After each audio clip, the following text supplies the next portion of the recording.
Hey guys. Yesterday I did this really cool talk with the Mountain Mamas that are now a new TV series on HGTV. You guys want to check out that interview. It's very, very helpful and informative to those of you who might be getting into that line of work or are just curious about it. Those girls are really, authentic and pretty cool. But when I first started talking to them, my friend Jackie looked to her co-host and she said, "Oh, I watched this video when I was the Divine Feminine." And she starts, and then she's like, Tracy's like, "What?" So I thought it'd be kind of fun to do a video explaining what the Divine Feminine and what the Divine Masculine are. I do this all the time at my readings at the Lighthouse Bookstore. So I work there Thursday through Saturday. That's downtown Boulder. It's a little bookstore. And they do psychic readings, obviously. They do different ones every day, but I'm the one that's there, Thursday through Saturday. Anyway, people come in and I have to tell them all the time what they are because they don't know. And they're like, really upset about the whole process. And once, I'm like, welcome to the rabbit hole, because here's how it goes. So I'm going to give you guys the same rundown that I give somebody who's just learning. And I happened upon this. It was the craziest thing. I was really praying about my life purpose and what I need to be doing, And then it was like the next day I was inundated. I broke the record on the amount of readings done in a day. And I did like 22 readings in a day. And all of them wanted to know about their love life. And I was just blown away. And I was like, okay, well, I guess this is part of my life purpose. And then the next thing that came up was celebrities. I'm not just going to be doing love life for celebrities, both, helping both. And then I discovered why. Because I could never bridge the gap. Like in my mind, I was like, I don't know how those two are necessarily going to come together, but I was told, and I kept getting all this confirmation that that's what was going to be happening. But anyway, all right, so here's how it goes. Pretty much think romantic comedy, okay? There are two people that meet. One of them is naturally somebody who chases the other one, and the other is somebody who runs away from that. And there's good reason on both sides, because it's like, for lack of a better term, and I'm going to have a better term in my book, but for now, we're calling it Divine Masculine is the one who runs, Divine Feminine is the one who chases after him. And the reason that it is that way is because they need to be kind of polar opposite in order to balance each other out. In both cases, there's a very, very strong magnetic attraction between them. Both of them felt like they experienced something almost paranormal, like out of this world, like the bond and the connection that they had was something that they'll never forget. It's like permanently imprinted in their brains. Like, wow, a person like that exists. Like, oh my gosh, I didn't realize that somebody was so like me, or that I totally understand on the deepest level possible. And they feel like little kids together. They feel giddy and playful and so sweet. It's just the most incredible connection. And then the masculine one gender has nothing to do with it at all. It's just that he runs. So it could be a female. And I get a lot of female divine masculines. And I get like big bodybuilder buff feminines. Yeah. So it does not matter at all. Anyway, so the masculine one takes off because he's afraid to love again. He's afraid to even believe in love again. It's almost like he believed in Santa Claus. There's no way he's going to go back to believing it because it crushed him when he found out there was no Santa Claus, right? Only this time, true love does exist. And he doesn't want to believe anymore. He's got his arms crossed and he's like, hell no. And am I going to fall for that trap? Because I got hurt. But what happened was he met what's called a karmic. And, he's always met karmics. Karmics are like, they're the ones who teach you lessons. They're the ones who try to control you. They try to fit you into their box. They try to make you what they what they want you to be.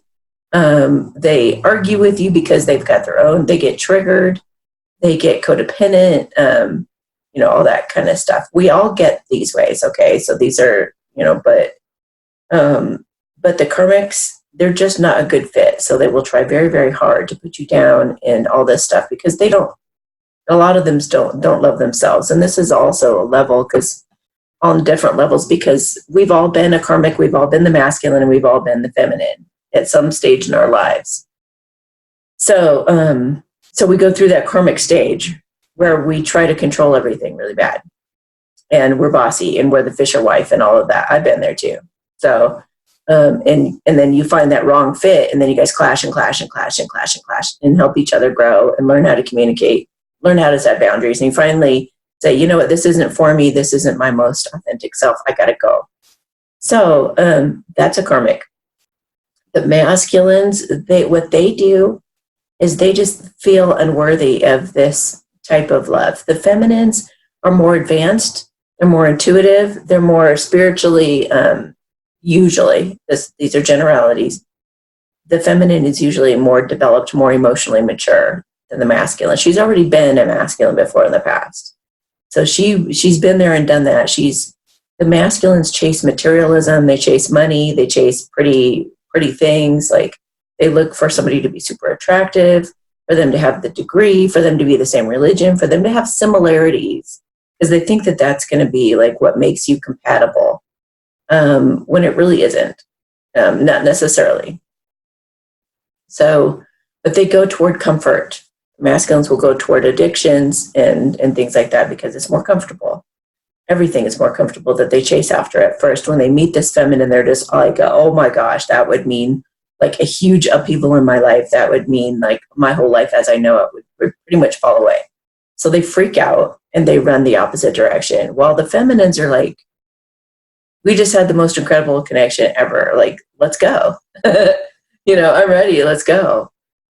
And he's like, hell no, am I having anything to do with this? So he runs and a lot of times goes to a karmic, and he goes to somebody who treats him really bad, who tries to control him, who tries to manipulate him.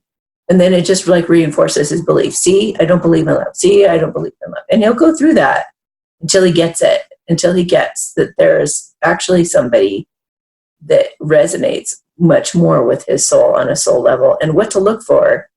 Instead of all that stuff that lines up on paper, he has to learn to break through his ego and be willing to accept and embrace differences. It's all so that we can learn unconditional love, basically. It's all about self-growth on both parts. So he goes and learns this lesson. There's a lot of times there's a huge age difference, and sometimes really huge. There's race difference. There's religion difference. I have a video called Vast Differences. How to deal with vast differences. If you want to look at my playlist, it's called Talks About Life. And beneath this video is also going to be, I always put a lot more information down below that you guys could look into about any of these subjects. But, okay, the feminine. Oh, yeah, and the masculine is usually dealing with some kind of issue that they have to get over with their mother. Whereas the feminines, they have issues with their father, like abandonment and things like that, and like a man never being there for them. The feminines have usually been through pretty hurtful relationships. They've both been through real hurtful relationships with those karmics. She's been the masculine before. She knows what it is to chase those things, and she doesn't chase them anymore. She starts to, maybe if she was promiscuous or something like that, she's not doing it anymore. She's like, no, quality over quantity. And she gets more heart-centered. And that's so that the masculine can feel unworthy. It's all supposed to happen. He feels unworthy so that he can kind of develop and mature to be ready for her. And in the meantime, she does a lot of work on herself when she meets him. She's like, well, what do I do to align with that energy? I must need to like work on my abandonment issues, or work on my self-esteem, or work on my, a lot of them feel unworthy in their own way. They have a lot of like body images, and that sometimes they overeat and things like that because I worry, did he really like me? I thought we had this amazing connection. Is he rejecting me because I'm ugly? Is he, thinking this of me? Is he thinking that? So they worry about that for a while, and they try to control it, and they're just like, should I reach out to him? Should I this? Should I that? And they're constantly like on the edge of their seat, like, when is he going to come back? And they do. The masculines do kind of come back into their lives here and there, but it's very like spotty for quite a while until they can both reach a level of maturity and being able to take personal responsibility. When they can both kind of come from this really mature place, and I've seen this happen like right off the bat with some twin flame couples, but where they're just already pretty mature, and when they meet, it's like boom, it just takes off. So there's not necessarily always going to be a big, what they call the separation phase, when he runs and she's like, and he ghosts when he's in that. He will not speak to her, he will not talk to her usually, and then she gets all butthurt about it, and then they come to me, and then I let them know, develop yourself, work on yourself, work on your life mission, work on your life passion. That's what's going to make everything come together faster, is taking the attention off of him completely as best you can. And both of them see, the feminine sees the signs and synchronicities like first before he does, because she's so intuitive. But then he finally it starts kicking in for him. And he start like, okay, well, yeah, I think she might have been right. Even though they're pretty stubborn about it, because a lot of them also, you guys should know this, during that separation phase, there's almost always some kind of really harsh rejection, really harsh. Like, I only ever want to be your friend. Or, you know what? No, I'm that other type of person, that one's for me, and anything but you. It's like they'll date anybody but their divine feminine, because their divine feminine is so threatening, because they could actually be real and vulnerable with them. But, some of these guys take a while to break down those walls, because they're so afraid to be themselves and to change for the better. People are so afraid of change, you wouldn't believe. And then you just watch all these romantic comedies that just affirm everything I'm saying. It's just like the masculines are like, the masculine's parents, they'll be like, you don't have enough money. What do you think she'll go out with you? Like, yeah, right. Like they grow up with all of this negativity, and people who poo-poo their dreams and everything, and they're not used to somebody saying, go after your dreams, do what you want. What do you really want? And that feminine is all about this unconditional love and support of what they truly want. Aside from all people pleasing, which the masculines really love people pleasing. Well, they don't necessarily love it, but they're kind of stuck in it. So anyway, that's the divine masculine is basically just the energy of running away from love. Basically, to sum it up, the energy of running away from love, because they don't feel they deserve it, and they don't even necessarily believe in love anymore. And it's really sad, but they develop and they grow and they mature. Sometimes it takes many, many, many years. I've talked to some of these couples, and it's taken like 20, 30 years so far. Others, it just took a few months or something like that. And this is just twin flames, just the twin flame dynamic. There are other relationships. There are like other true love relationships, like they're soulmates. Soulmates, they meet, and it's just really easy and comfortable, and they just have a great life together. They meet, and it's just like, okay, done. And they just like go into this happy life together.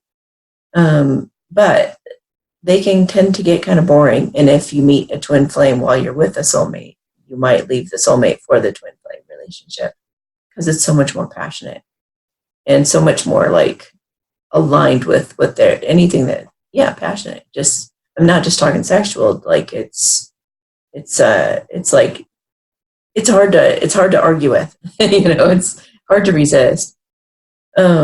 Also, the feminines, while they're in that separation phase, are usually completely devoted and faithful and dedicated to their divine masculine. They fell in love, that masculine like took their heart and ran with it. And the feminines have been celibate for many, many, many, many years. They won't even date other people. They might try to go out with other people, but it just doesn't compare. However, I do try to encourage the feminines to be as independent as possible and to date other people and to look into other possibilities, because the masculines do have free will and they don't have to be with the feminine. They can they can choose to be too afraid and stick their head in the sand or whatever, or I call it like not taking their inheritance. They've got, the lottery right there, the lottery ticket, but they don't have to go cash it in. And the reason that I say that is because a lot of these divine couples or these, are going to be power couples, and a lot of them end up working on projects together and being incredibly successful and bringing in a lot of money. So if that runner chaser dynamic isn't there, it could be a soulmate or it could be something else. But what I would avoid is what karmics do. And karmics are the ones that you date steadily and they really charm you. They really pour it on thick. They really they might want to marry you right away. They're just like, they're manipulative, and they're psychopaths and sociopaths and things like that. So it's a game to them. Can they win? Can they win you? So you got to watch out for that if you're feminine. And it's funny because the masculines, they'll say stuff like, oh, you deserve someone better. You should go out with someone else. And they don't realize what they're saying, because these karmics are swimming around the feminines, wanting their chance to get in. And so those feminines are a lot of times end up going to a karmic if they can't get their masculine, and they end up getting abused and all kinds of things. So hopefully they won't, because when they get to a certain level of development, they're not going to be attracting that kind of guy. But I'm just saying it, historically, that's kind of what happens. So these masculines that think that they're not good enough for their feminines end up, by pushing them away, they end up having their feminines go get abused. It's awful. So don't do that. You are the one who's made for them. If you guys feel that incredible connection, then you guys are supposed to be together. And like I said, if you guys are mature enough, you can have a much shorter separation phase. If you don't have a lot that you're in denial about, some masculines get stuck in so many different excuses. It's unbelievable. Well, we're in a different country. I really love my job and I don't want to do this or that to shake it up, or my whole family would be in an uproar. I mean, I've heard about every excuse in the book, but the masculines need to be able to overcome their egos and really just follow their hearts.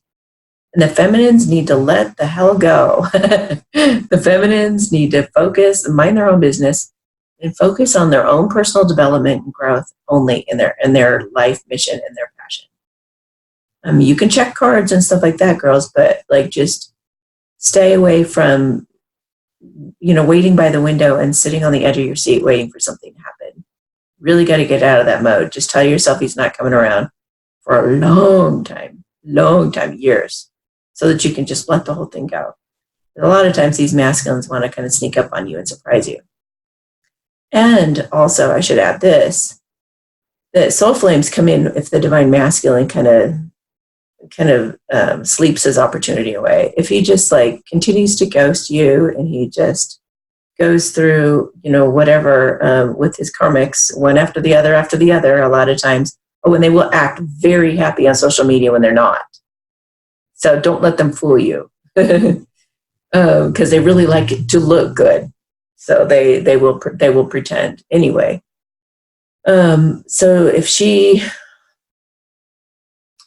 he doesn't, eventually come around, then that she starts getting other options, and they're called soul flames.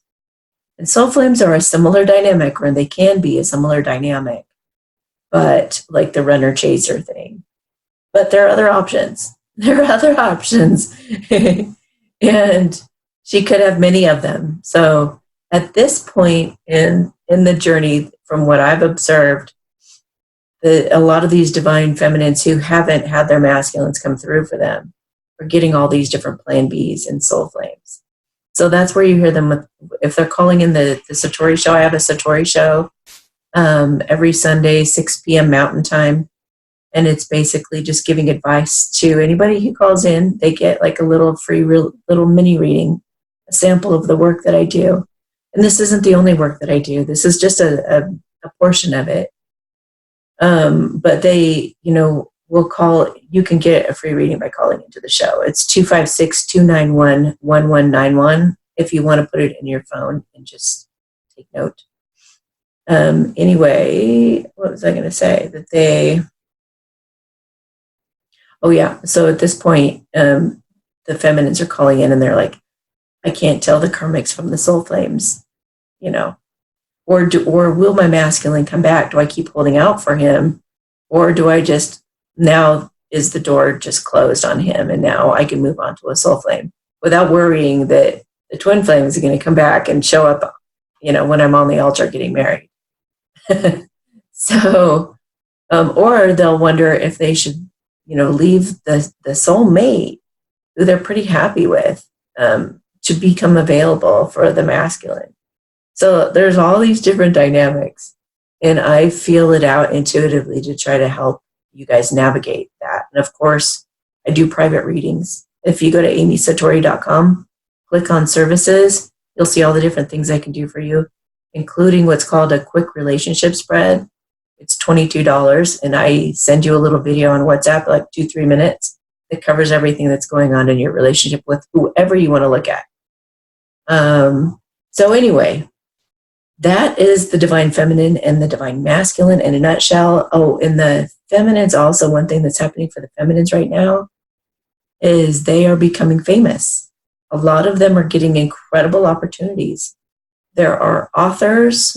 There are people who are getting their own TV show, or they're going to be in the movies, or they're getting some kind of really surprise opportunity they weren't prepared for necessarily.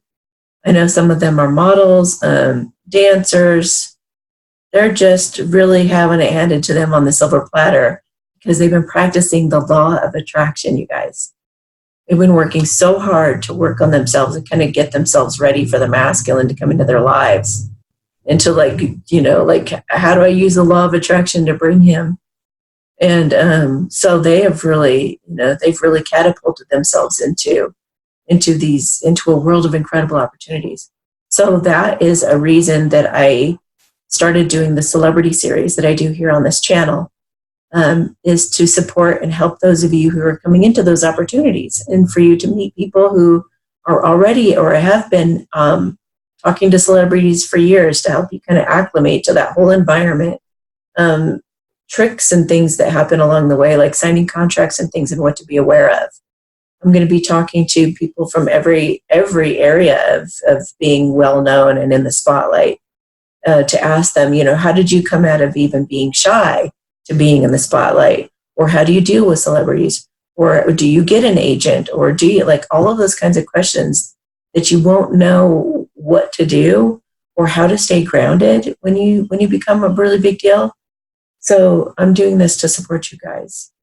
And if the videos have been really awesome. So everybody's been totally authentic with me, and I've been real with them. And it's just a really nice, easy conversation that's going to be incredibly beneficial to you in case you suddenly skyrocket. So many of you are seriously having this happen. So if I were you, I'd be getting prepared and watching a lot of those videos. I guess that's it for now, and I hope that clears some things up. Oh, the bigger picture. Don't miss the bigger picture. So it's really ultimately not about couples coming together and being all cutesy like in the movies. Oh, happy ever after. It's ultimately because we are supposed to be raising our vibration for the new earth to form. It's not going to be like this physical new earth. It's like we go from here, then we go over there. I mean, I suppose that some theories are that, but I think it's an energetic thing. It's what you align with, what's going to be in your reality. But it is taking shape, and it's more energetically a thing. So we are being helped from other sources. I guess you could say your guides, angels, extraterrestrials, things like that. are shaping and forming us and helping us to grow, and helping us to ascend is such a popular word, but it's really expand our awareness. That's what ascension is. Having the Satoris, having epiphanies where you're just like, oh, now I'm not going to give that person such a hard time. I get it. I get why they would do that. They faced their shadow side, and they've had these great epiphanies that make them more and more free. That's what ascension is, essentially. So in a time when this world is very chaotic, people are afraid of the end times. They always have been, but when they're seeing all this chaos go on, and they're seeing wars and other crazy things I'm not going to go into, political type things. When people are really at odds a lot, it's like really important that true love come together to raise the vibration of the planet, basically. So that's what it's really about, is learning how to unconditionally love. You learn that through this coupling. Then you guys can become a power couple. You guys need to have something that you work on together that you feel purposeful about, or you might get depressed. Because it's meant to be that you guys work together in some capacity. Even if it's just like, hey, let's take a road trip every summer and make a video of it, and make it just a fun thing like that. So yeah, it's all so that we can become more and more unconditionally loving of ourselves, each other, and then everybody else. Because as you see these couples walking around, these power couples walking around and being on TV and being in movies and just making an impact of being out there, it's really impacting other people who are watching. It's inspiring people who are watching. And all of that is raising the vibration of the planet and making this a better place to be and to live and to grow and to expand. So anyway, again, hope this helps, and have yourselves a beautiful day. If you have any questions, feel free to ask me beneath this video. Yeah. All right. Bye.